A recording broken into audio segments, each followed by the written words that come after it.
having a hard time feeling remorseful and unwilling to apologize for calling my brother out and asking him to vacate my property. I've given him many chances to stop this behavior, but my brother won't stop shaming me for being a club dancer before I got my prestigious job. These are his literal words. Now I'm a nurse anaesthetist. He's been making offhand remarks about me having been a dancer since he found out 6 years ago. He gets on these long tirades about how I'm ungodly and unholy and that the sins I committed can never be forgiven unless I repent and let God into my heart. I am not religious. I'm certainly not a Christian and never will be one, but my brother refuses to accept this. Also, I only started dancing because his gambling addiction ruined my and our parents' life. He remortgaged their house, took out loans and several credit cards in our parents' name, and even sold our parents' identity to his former dealer. I didn't know how bad the situation was until I came home one day from university and found strangers living in our house. My father was too embarrassed to let me know they were living out of their car. They also never reported my brother to the police because my parents didn't want him back in prison. The last time he went in for 2 years, my parents and I were blackmailed to pay his prison debt. So when I found out my parents, baby sister and baby brother were living out of their car, I decided to work as a dancer. I made good money, and with that money I could house my family, pay off my parents' and brother's debt, and put my younger siblings through college and university. During that time I also paid for his rehab, and he got his crap together. Now he's happily married, employed, sober, and has a child on the way. Last Sunday our parents invited some people over for a big catered dinner. My brother and his wife thought this would be the perfect time to turn it into what he called a shame-avention and embarrass me in front of all the guests. I completely lost it. I was so enraged that I spent most of the evening cussing him and my sister-in-law out. I reminded him I would never have been a club dancer if he hadn't tried to ruin us. I drew up an eviction notice on Monday and sent it to him. I want to cut all ties with him and his family. I am truly done with him.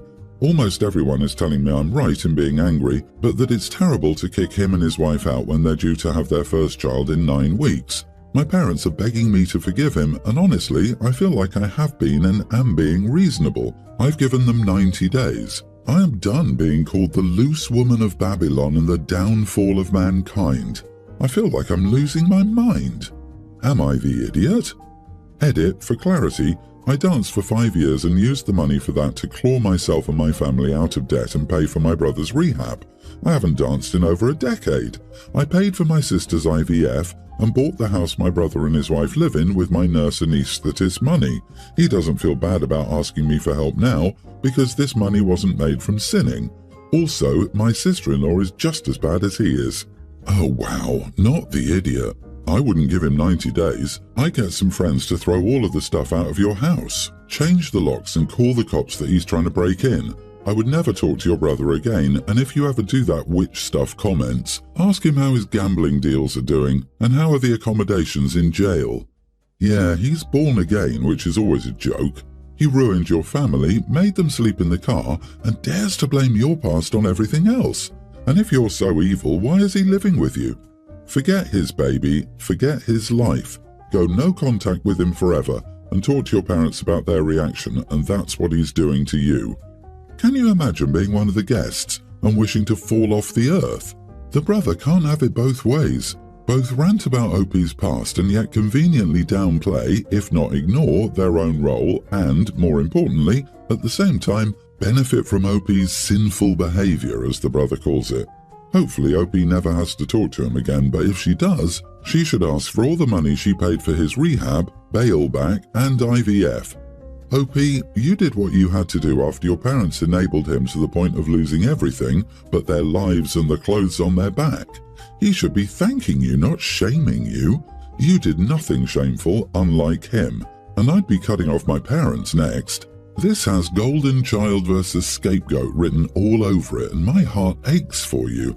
Absolute goddess, I wish you all the blessings and joy a life could hold. I, female 27, had my first baby a few days ago. My birth went well, but I'm still recovering in quite a bit of pain and have been very sensitive emotionally since giving birth. My husband, 27, and I told our families that we'd likely have no visitors for the first 1 or 2 weeks, just to set expectations, but privately we decided to play it by ear and see how we felt. Our second day home with our baby was rough on me, and all I wanted was for my mom to comfort and help me. So my husband and I decided to call my mom and have her come over. She was such a significant help, both emotionally and with the baby, so we had her come by every other day since. She went above and beyond to help us. Also, my bestie and her husband live down the street and have been dropping off meals and treats and walking our dog for us, but I don't consider that visiting as much as favours and errands.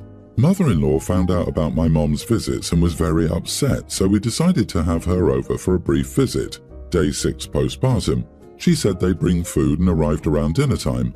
I have celiac disease, so I cannot eat gluten. Mother-in-law brought homemade lasagna, pasta salad, muffins and 2 types of cookies, all full gluten, and explained to me that she was sorry but she had limited notice and only had time to make my husband's favourites. I immediately started crying, and my husband thanked his mom but took me to the other room. He told me he'd take care of it and ordered a delivery on the spot. I composed myself, introduced mother-in-law and father-in-law to baby, and then mother-in-law made another comment about how she wished she could have brought food for me, but it was just so time-consuming and burdensome to make things gluten-free. I snapped and told her she was rude and told her I was angry. Toward the end of the visit, my BFF's husband knocked on the door to come walk our dog, and to my surprise bought us a homemade gluten-free tiramisu. I started crying again and thanked him profusely, and he told us it was no problem and surprisingly easy to make. Mother-in-law was angry. She realized that they'd been coming by and started complaining about how wrong this all was because she had to wait 6 days to see the baby and was faced with my anger. My husband took my baby from her, and father-in-law snapped at her to drop it. They stayed and chatted for a short while, and when Bestie's husband came back to drop our dog off, I sent him home with one of the batches of cookies mother-in-law brought, which upset mother-in-law. Mother-in-law has been texting and calling and trying to rally people against me since. My husband has my back and even went the next day to drop off almost all of the rest of the gluten food to our friends, and he told me to block mother-in-law's number if she kept harassing me. I don't feel like the idiot, but I'm also highly emotional and sensitive to everything right now, and I'm not sure I'm reacting to things reasonably at this time. Most of my in-laws are mad at me. Am I the idiot? Mother-in-law brought homemade lasagna, pasta salad, muffins and 2 types of cookies, all full gluten. I'm a celiac and I laughed. She made all that but didn't have time to make one gluten-free thing. BS. She did it intentionally because she was mad your mom got to meet the baby before her. You are not the idiot. God bless that dear lady. She tried. The impression I get is that as well as making everything about herself, mother-in-law doesn't believe OP really can't have gluten. Her making so much with gluten, all her son's favourites, and then ranting about how hard and time-consuming it is to make anything gluten-free, sounds like she's blaming OP for not eating the food, as if OP has deliberately unreasonable expectations. I didn't get that impression at all. Mother-in-law 100% believes daughter-in-law has celiacs, but she's deliberately made everything with gluten, specifically so that OP couldn't eat it purely to spite her for not letting her see the baby sooner. Mother-in-law is rude as heck. She only had time to make her son's favourites. I'm 10 years postpartum, and I'm so mad at your story it's like I'm full of hormones too. Heck, that lady and her stupid cookies too. Don't let mother-in-law come over until you've healed. As a matter of fact, don't let her come over at all. On the bright side, OP, you have a wonderful best friend and her husband. I'm a grandparent to 3 lovely kids. It's a tradition that I make a baby blanket with the kid's name and give it to the father and mother so they can use it when the kid is born. It took me months to make this blanket due to my embroidering and working. For example, my oldest grandgirl has at least 100 little butterflies on it, along with her name. My grandson had different plants. In short, they take me a long time. The issue started when my daughter-in-law announced she was pregnant. I started making a blanket after asking the theme for the nursery. It was going to have planets and stars on it. Well, I needed the name to figure out how the planets were going to places and how much space I needed. No answer. I asked both again and my daughter got back, Abby. Okay, I started planning until my daughter called me up saying the name was Sam. This confused me and I called up my daughter-in-law asking if I had the right name. She told me to drop it and she isn't telling me. I again explained that I needed the name to make the blanket. Depending on how long it is, it may not fit in the area it needs to go, and I would need to change the design. She told me no. I asked my son the same question. So I didn't make it. Jennifer was born this week. My son and daughter-in-law are angry that I didn't make it. I told them I needed the name, but they weren't hearing it. Am I the idiot? I will still make her a blanket, so I think the claim I don't care about my grandkids at all is really messed up. You are the idiot. This sounds like a power versus boundary battle, and you've succeeded in punishing them for their boundaries. You really couldn't do anything at all without a name. A blanket can be made without the name and still be very personal. You were angry that you weren't being given the information ahead of time and so decided not to do it. It's your right not to make one, but you were punishing them. This reeks of missing reasons. Dollars to donuts that you made comments or suggestions when a name was given to you before the baby was born. You are being a petty toddler. There is no reason you need to know the name before the birth other than nosiness. What if one of your kids picked a name and changed the name once they met their baby? That happens frequently. The picked name doesn't fit the baby they meet. There's no reason for parents to announce the name on the birth certificate before the ink is dry. Not the idiot. It sounds like it's your tradition that you do this for your grandchildren, not their parents. So I disagree with the idiot crowd saying you should have just made a nameless blanket. That's not the gift you wanted to produce for your grandchild. You're entitled to make your gift however you envision it. It's fine that the parents wanted to keep the baby's name a surprise, but they cannot expect a finished blanket at the birth in that case. It's totally reasonable to assume once they revealed the name, a blanket would be worked on then. They are being unrealistic and unreasonable and honestly a bit entitled. The blanket isn't their gift. My wife and mother have never, not even for a fraction of a second, got along. This was 100% my mother's fault. From the moment I dared to bring my wife home, my mom was hostile, saying my wife wasn't good enough for me and trying to get me to move back home. And yes, it's a culture thing. I'm Mexican, my wife is Irish. I cut my mom off for a very long time and it pained me to do so, but it wasn't worth losing my wife. Well, my wife found out we were having a baby. We made the announcement and somehow my mom found out. She started sending me mailed letters, I had her blocked off everything, and through the mail she expressed her desire to be a grandmother and apologized multiple times. She said she would do better and be more accepting. After many long discussions with my wife, she caved and said my mom was welcome here for 4 days. She lives in Mexico, but we have a spare room, but I said I'd better stand up for her endlessly if my mom acts up. I agreed. My mom saved up for months to travel this way. We're in Colorado. She got here 2 days ago. Everything was fine at first, but tonight, crap hit the fan. Basically, my wife still has trouble eating. She's still nauseous, and whenever her breast milk comes in, it makes her sick to her stomach. She also won't and can't eat when she's nursing because it makes her sick. Well, our daughter is cluster feeding, so my wife has a very small window of when she can eat. Well, my mom wanted to make a cultural dish tonight for dinner to treat us to a meal, but she hadn't told us that this meal takes around 4 hours to cook and she started cooking at 4 p.m. My wife said she was going to eat something else because she couldn't wait that long to eat, and my mom was offended and said she was rude, which I immediately put a stop to and explained the situation. My mom stopped, but when my wife was eating, she kept giving her looks. I said, "Mom, stop it right now."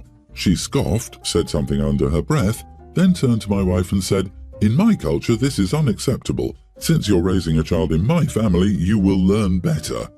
My wife immediately screamed at her, "Shut the heck up and let me eat or leave." My mom threw the hand towel, grabbed her stuff and left. I was so hurt by both of them. I told my wife she was a liar. She told me she would let me handle it and she didn't. Instead, she made my mom leave. I know my mom was wrong, but why couldn't she do this for me? I then left. She didn't even try to stop me. She texted me and said, "Why don't you go back with your mom?" Am I the idiot? You are the idiot. If anyone lied, it was you when you said you would handle your mother. You didn't handle your idiot mother. You let her pick and pick at your wife until your wife snapped and finally put your awful mother in her place. Grow a spine and support your wife. You are a moron, if ever there was a worse time to test a woman's patience. Do you understand how hungry you get when breastfeeding? It's worse than when you're pregnant, and your wife is already struggling to get enough calories in. You should have already moved your mom to a hotel or Airbnb or friend's house when she first started in on your wife.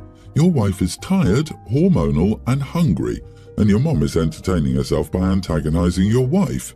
You made a mistake reconnecting with your mom and should never have asked your wife to deal with her.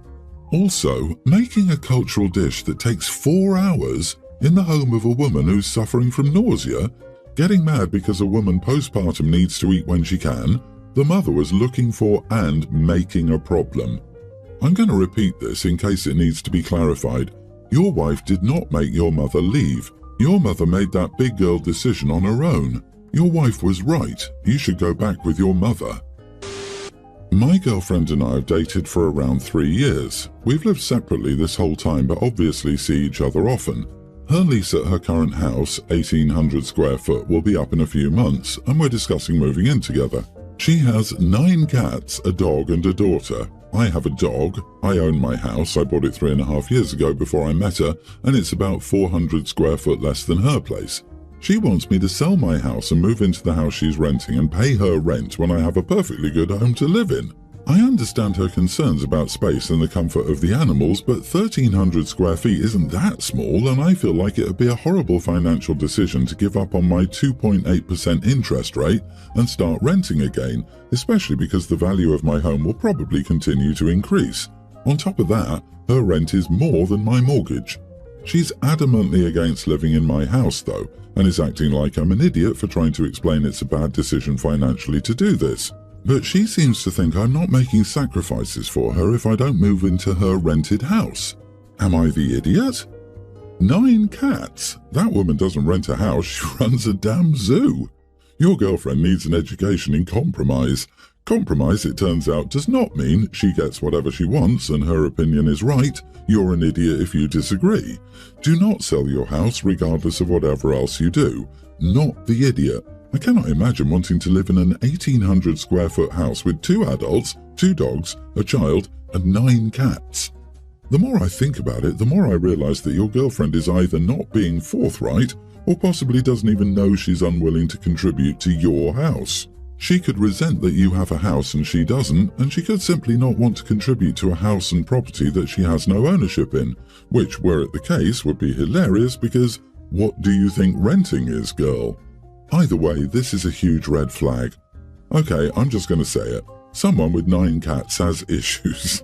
This isn't someone you want to share a home with permanently, and it's cruel to have that many animals in a small space. Say no. Keep saying no. If you want to rent a place together, then rent your house to someone else and try living together for a year, but not in your home. And good luck finding a landlord that will say yes to 9 cats.